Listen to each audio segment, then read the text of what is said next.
Welcome to our channel, your gateway to unfiltered political speeches and interviews from across Ireland. No edits, no commentary, just real voices shaping the nation. Subscribe now and stay informed with us every day. We are in the village of Sallins, County Kildare, and it's from here that generations of Irish Republicans have gathered before parading to the grave of Theobald Wolfe Tone nearby in Bodenstown. This place has seen the beginning of a political pilgrimage year after year through many generations of Republicans in good times and bad for the Republican struggle. Along this road to Bodenstown, Republican leaders of every phase of struggle have walked, from Thomas Davis to Maud Gonne, James Connolly, P.H. Pearse, Tom Clark, Countess Markievicz, Liam Mellows, and up to our own time, people like Joe Cahill, Maura Drum, but more importantly perhaps the Republican people, the rank and file from all over Ireland, from every corner of this country, the hidden Ireland, who gathered once a year, perhaps the only opportunity of the year that they had to meet, and they did so here by Wolfe Tone's grave. Following his death in British custody in the Provost Prison, Arbour Hill, Dublin, on the 19th of November 1798, Theobald Wolfe Tone, Irish revolutionary leader, was buried here in the family grave in Bodenstown churchyard. Co-founder of the United Irish Society, he laid the foundations of Irish Republicanism, secured 3 military expeditions from the French Republic to Ireland for the liberation of this country, and he was captured on the last of those expeditions.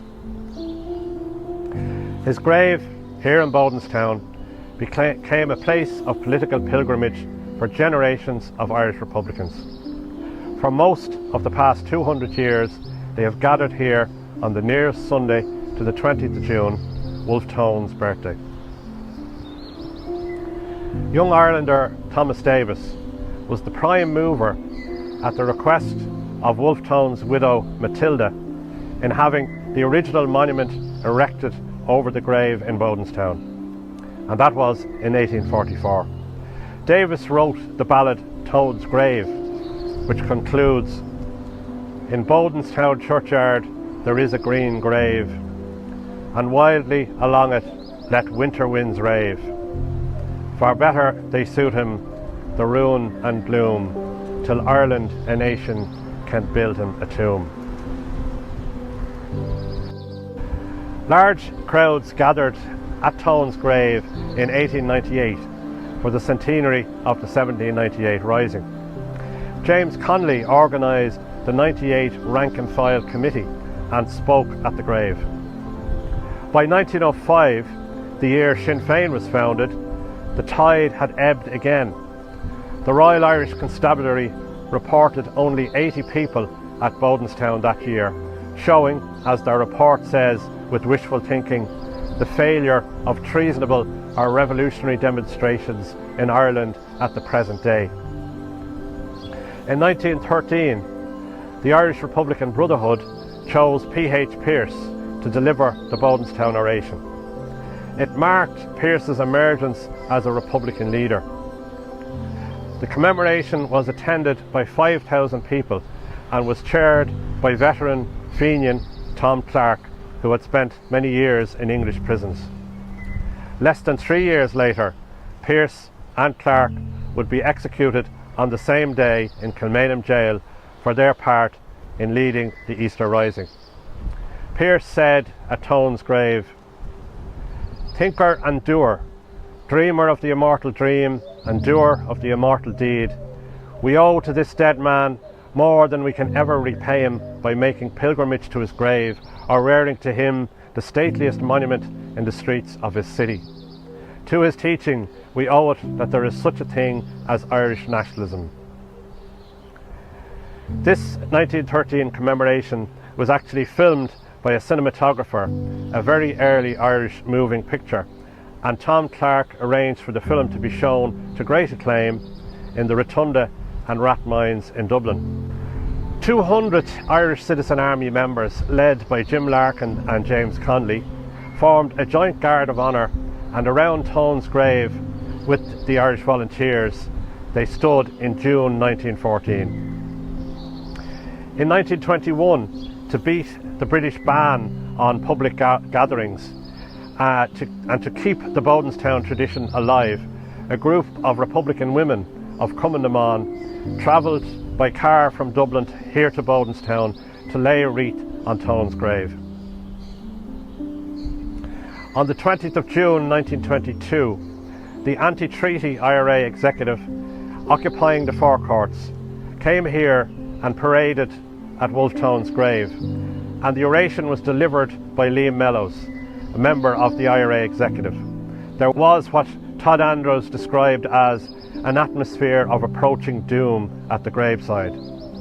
Mellows made clear the IRA's commitment to the Republic when he said, "It cannot be made too clear that our enemy is England. Let it not be thought that we are out to fight any other enemy, for we are not.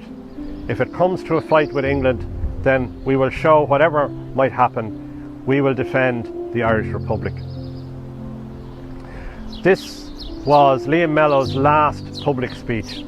6 days later, using British guns, the Free State government opened fire on the forecourts and thus commenced the Civil War.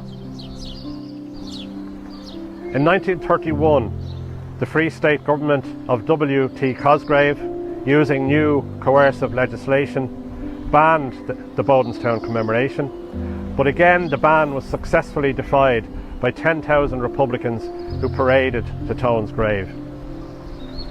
In 1934, a contingent from the Shankill Road in Belfast assembled to march, and there followed a sad and avoidable incident which has gone down in history. A section of the IRA leadership had split away to form Republican Congress, and their banners were not permitted by the organisers of the parade that year.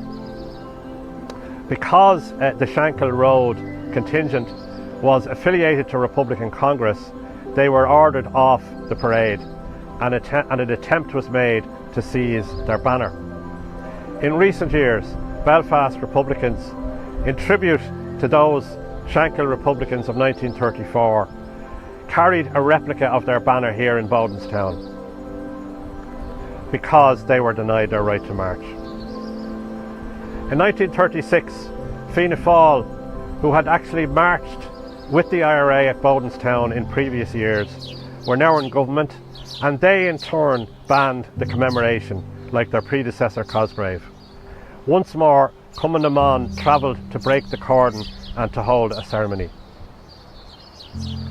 The 1940s saw Republicans interned and imprisoned, with deaths on hunger strike and by execution in prisons in Ireland and England.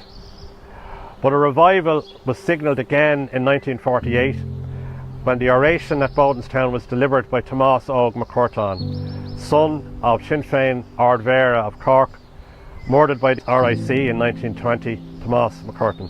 Tomás Óg had been sentenced to death by a Free State military court and reprieved at the last minute.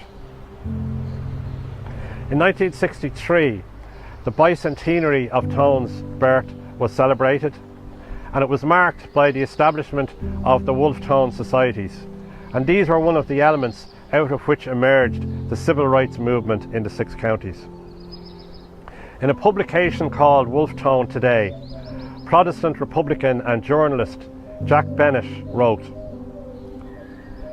"The solution to all of Ireland's exceptional political and economic problems, the solution to mass unemployment and emigration, the solution to sectarianism in the north, all this requires the raising again of Tone's grand concept, a brotherhood of Irishmen to claim our country."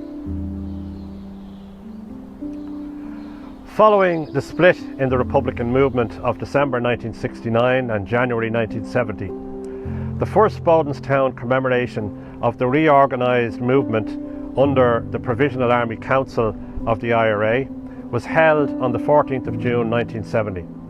The main speaker was Daithí O'Connell, who addressed the British government. "You stand indicted before the world for the wrongs you have done to Ireland. You never had any right to be in our country, and you never will. You sent your troops to keep what you call peace. You forget that peace must be based on justice. It cannot be founded on British bayonets. In a nutshell, get to hell out of our country. You never brought us anything but strife and war. At the height of the tragic 1981 hunger strike, Bodenstown saw dramatic scenes. 11 days earlier, 8 IRA prisoners had made an armed escape from Crumlin Mode courthouse, and one of them, Paul McGee, appeared on the platform at Bodenstown. Like many other Republican prisoners in the following years, he had to battle attempts to extradite him back across the border to face British courts. In 1983, Gerry Adams, newly elected Sinn Féin MP for West Belfast and soon to be president of Sinn Féin, delivered the Bodenstown oration.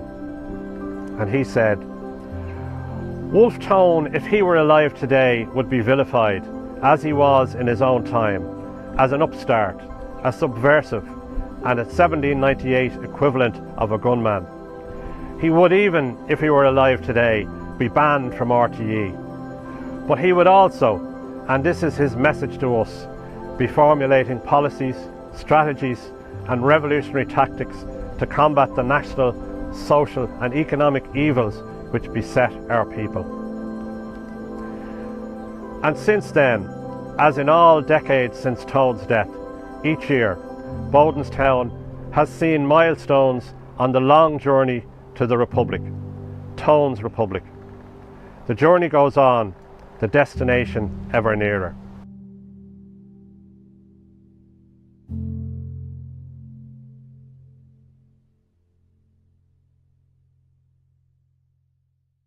In a democracy, information is power. By subscribing to our channel, you become part of a community that believes in open access to political speech, unedited, direct, and authentic. Join us as we document Ireland's political journey, not just through headlines, but through real voices and real stories. Stay informed. Stay connected.